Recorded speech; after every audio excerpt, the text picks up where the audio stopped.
Et dans le Grand Angle, en ce jour de fête de Pourim, jour de fête en Israël où l'ensemble du pays se déguise pendant quelques jours, retour sur les carnavals et défilés incontournables, dont le plus célèbre, le carnaval de Rio, qui pendant 4 jours, tous les ans, accueille dans son défilé les plus grandes écoles de danse du pays. Et cette année, dans le cortège, 2 Françaises se sont fait remarquer, figurez-vous. Regardez. Petit matin sur Ipanema. Mariam donne son cours d'Afro-Vibe dans ce décor carte postale. Elle sera parmi les stars d'un des autres symboles de Rio, le carnaval. Il y a quelques mois, le chorégraphe d'une des grandes écoles de samba l'a repéré. Il m'a appelé en me disant j'ai tout observé, c'est exactement ce que tu fais, ça a été fait pour toi, enfin voilà. Les répétitions ont déjà commencé. Mariam danse pour Villa Isabel.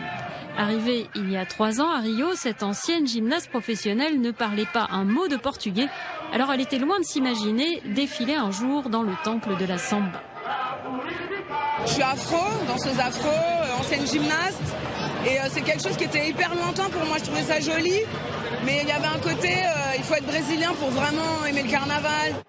C'est la première fois que ce chorégraphe choisit une étrangère pour sa comissão de frente, les danseurs professionnels qui ouvrent la piste. Mariam est la Française la plus brésilienne que j'ai jamais vue. Je suis très amoureux de son art, de sa danse. Tout est sur ses épaules. C'est elle qui va nous représenter. Car le carnaval est un concours et les écoles qui défilent sont notées sur la performance de leurs danseurs, tout comme elles sont jugées sur la qualité des costumes. Là encore, on trouve une Française à l'ouvrage. Là, on est en train de terminer en fait un gant. Voilà, on est en train de faire ce petit gant-là.